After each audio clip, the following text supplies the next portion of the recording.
Good evening, and welcome to the 30th edition, of 29th. I'm already one edition ahead. The 29th edition of LIVRESQ Empower Your Teaching, our bi-monthly webinar about LIVRESQ and about education and creating educational materials in general. I'm very excited to be here because we have wonderful news that I want to share with you tonight. You might have seen it in the event announcements. So we've added a new feature which allows you to add certificates to your projects. So I'll be talking about this. I'll be presenting this in about 10 minutes, and then I'll be taking some questions, answering some questions from the registration forms. If by any chance you have any questions while I speak, if you want me to clarify anything, please stop me, whether you're joining us on Zoom, or whether you're watching a recording of this or watching us live on another platform. I'm here to answer your questions. I'm following all the chats, so don't hesitate to ask me anything. If this is a recording, then you can just write a comment and we'll get back to you. All right, so without further ado, let me show you how to use this new feature called certificates and how it works. I'm going to share my screen for the app, and I've started a new project. I just want to show you the certificate again for the first 10 minutes, and then we'll get back to answering more questions. So the certificate appears now as a separate resource in the content tab on the right hand side. I'm gonna make my screen a little bit bigger to make sure you can see it. By the way, we can resize this content tab if you want to make it larger, if you want to make it wider actually. And if you want to add a certificate or a certification, a diploma to your lesson, all you have to do is drag and drop it from the content area to your lesson. Now I'm going to make it a little bit smaller so that we can see what it looks like. This is what the certificate looks like, and everything can be edited. So if we double click, just as usual, we can make some edits from here, but it's better to double click so that we can have access to all of the properties of the resource. Once I double click, I can edit all aspects here. It's a little bit in terms of menu and how it works in the editing stage. It's a little bit like hotspots, but this time the great news is that we have some templates. So if you don't want this particular look, this particular template for your certificate, and you don't feel like designing one yourself, then we have some templates that you can choose from. And there are 6. Don't look at the color, we can change that, and I'll show you how you can change the color as well. So you can go with any of these designs. I'll just go with this one. After selecting the design you want, we'll click on Use, and now it's been integrated. And if I want to change the color of the decorative element for the design I've chosen, below the Choosing Templates button, I can choose another color for the element. So instead of the blue that was already there, the default blue, we can change it to another color. Make sure though you change other aspects of the template as well. So text and variables, sorry. So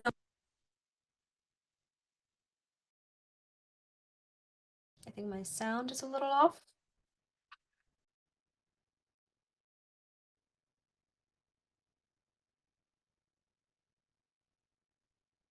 Okay.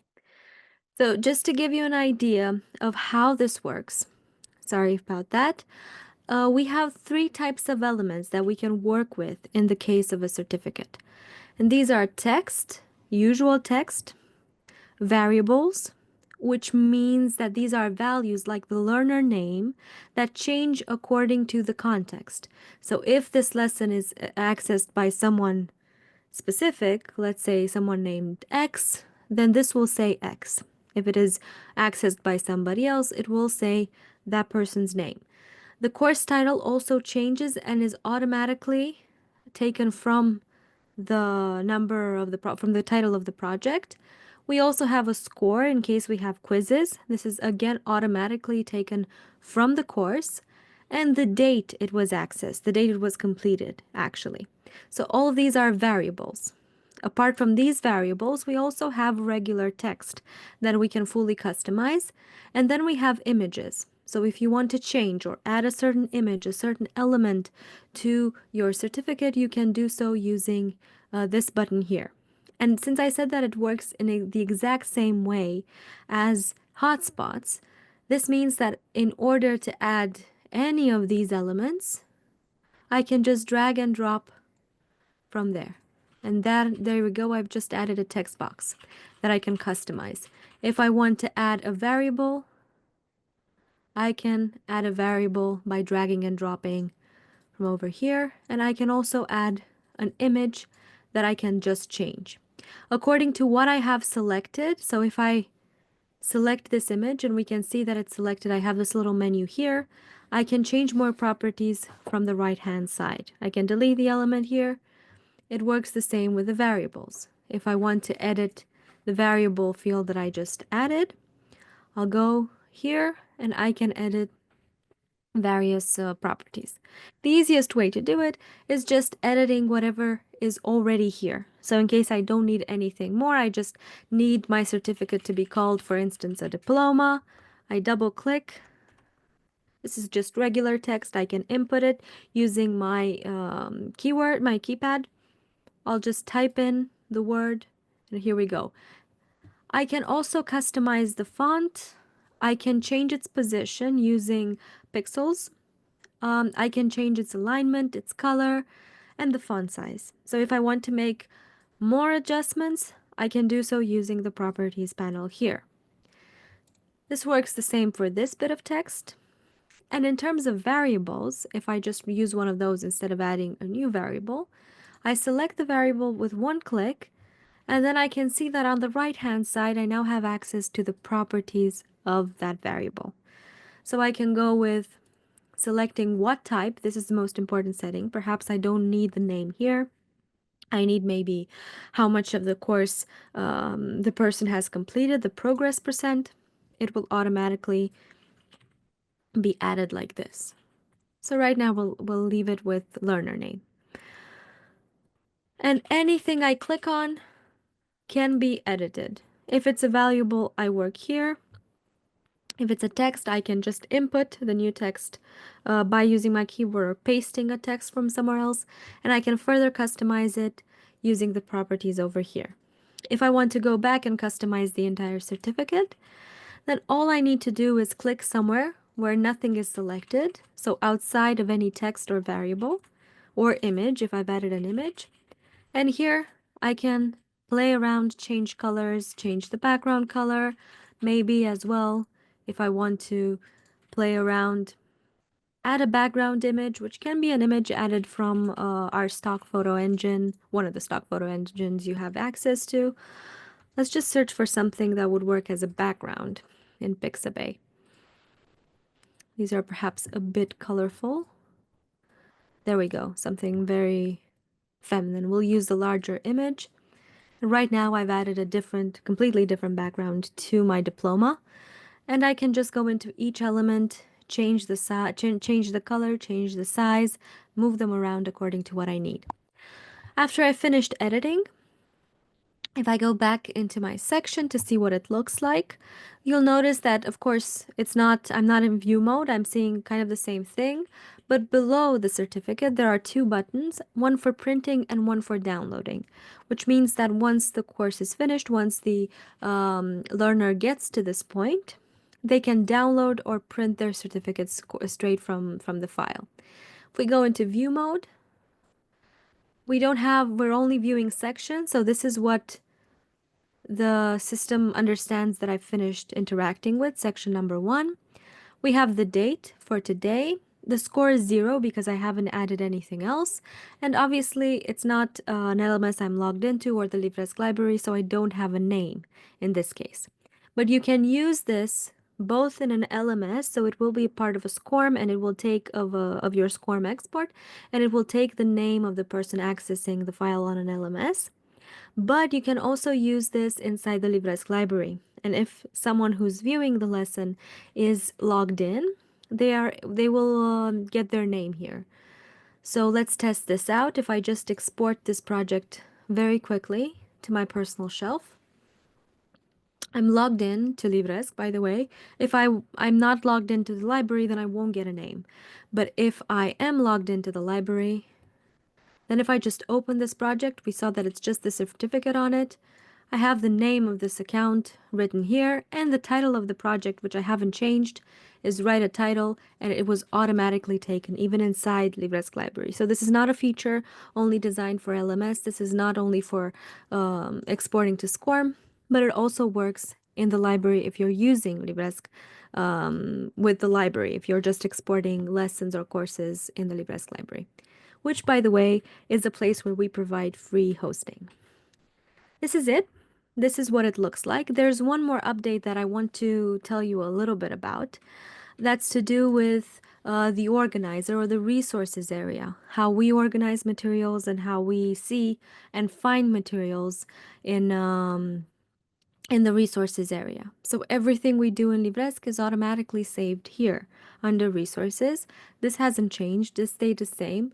The same as the fact that we can group everything in folders, like I have here, a folder for Romanian content and a folder for English content. But we've also added the possibility to add labels and to see who we shared projects with. So if we want to add a label, first of all, we need to create that label on the left-hand side. So let's just say webinar English.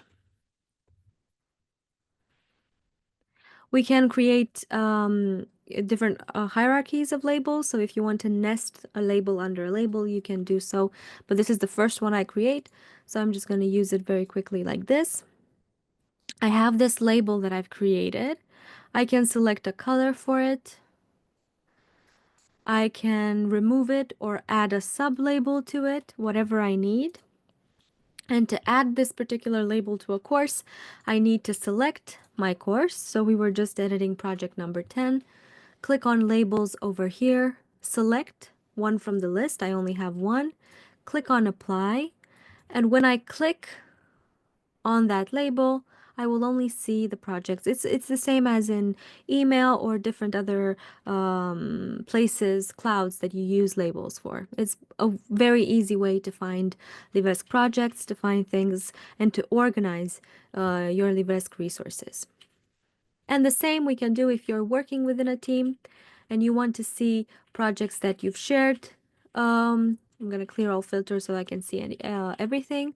So I have a few shared with. I won't open this because there might be some emails displayed here. But once you've shared a project with somebody, and to share a project with somebody, you select it. You click on the share button and you can either select it, share it within a team or with certain emails or with anyone with a link. So once that project is shared, we can go with shared with, and you'll see all of the, and then you'll be able to select an email address, a user basically, and you'll see all of the projects you've shared with that certain user. It's a very handy way again to organize LIVRESQ and to organize your own library, the resources, contents that you have in LIVRESQ. Just to make sure that everything stays in one place and it's easy to find, even if you're looking for a certain label, if you create labels, or if you're looking for projects you've shared with certain people. All right. So this was it in terms of updates. What I'd like to do next is answer questions, but first of all, if there are any questions about this particular feature that I've presented tonight, either here on Zoom or on Facebook, you're welcome to ask them. If not, again, if you're watching a recording, I got a few messages, about 3 or 4 messages from people saying that they look forward to watching the recording. So if you are watching this recording either on Facebook or on YouTube and have any questions, please leave a comment and we'll get back to you. In terms of other questions that we've had for tonight, 2 of them had to do with artificial intelligence and with ChatGPT. So what I want to show you is how to use ChatGPT, or how to use the integration, because it's not exactly ChatGPT, of OpenAI in LIVRESQ for text generation. Both questions were regarding text. So because this is about text generation, I'm going to add a new row, and in that row, I'll add a text box just so that I don't use this that's already here. In order to access this AI segment, I'll select my text box, go on AI Enhancer, and here I have the possibility, two possibilities actually. I can input a text straight to my text box, and I can ask LIVRESQ to do certain things with that text, and we have a lot of options. So I can give it a task. These are tailored prompts that have to do with education. There are a lot here, a lot of things you can do if you already have some content. So you can autocomplete, which makes it longer, makes it lengthier, gives you more details. You can create a frequently asked questions. You can create learning objectives, a quiz outline, video scripts, you can translate, summarize, create outlines for slides. So there are a lot of things to do with education and with educational content that you can do on a text that you already have. And the second part of the AI enhancer, besides the pre-filled task, is the generator. And this is where you communicate with this in the same way as you would with ChatGPT or with any AI, asking it to write something for you, to write some details, to write a text.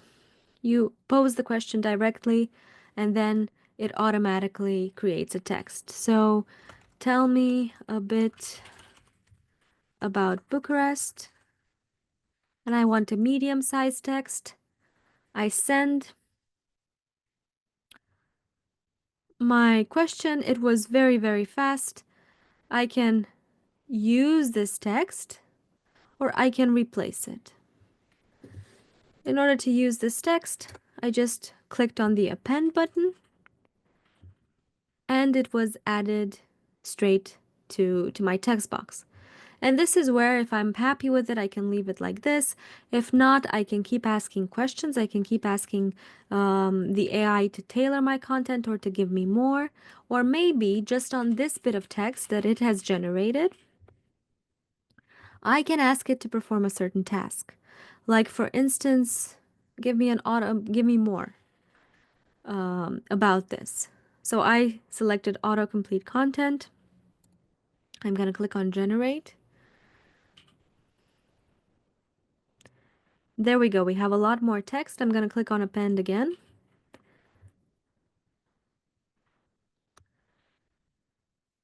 And then here we go, more text than it was already there. And you can see it keeps the original text as well. And I just use this button to add whatever else it has generated, to append whatever else it has generated. So now this is actually very new as well, because I have the possibility to keep the original text. Before, the AI enhancer, whether you used it as a task or to generate, it would normally replace the text. Now we've added the option to keep the original as well. So this is really handy as well because you can do more in LIVRESQ. And I hope this answers your questions regarding AI and tailored prompts and what you can do. But of course, it's worth mentioning, and we have previous videos, previous webinars on this, that we have the possibility to generate images using AI, and the mechanism is quite similar. So you add an image from the content side, and you can write a prompt and have the platform generate an image for you. We can generate AI videos. So if I go into video, double click my video, click on change, and just give a text for a certain character to read out with lip sync, with a solid white background using an image as a background or a transparent background. So we also have the possibility to add a stock photo or something or an image from our computer as a background for the AI video now as well. So really exciting little updates that we've done this time. And then entering the text, we can further add gestures we generate, and we can use that video. The character will lip sync with the text. So it won't just be, it will be like reading a text, like text to speech, but taken a step further. And the most powerful way to use AI in LIVRESQ is, of course, creating an entire project with AI. wherever you decide to start a project from, whether from the home screen by create new project, or, and I haven't really shown this ever, the fact that you can create a new project from up here when you're in resources. You can create a project using AI, so an entire lesson, and you feed it some information, and then the platform will feed an entire course back to you. So I hope this covered everything. I hope you will enjoy using these new features. We're very excited to introduce them to you. And I will see you back here in 2 weeks' time. We might be taking a break for the holidays, but we'll be back here again for sure. So thank you so much. Have a wonderful time of day, whatever your time of day is when you're watching this, and I'll see you next time.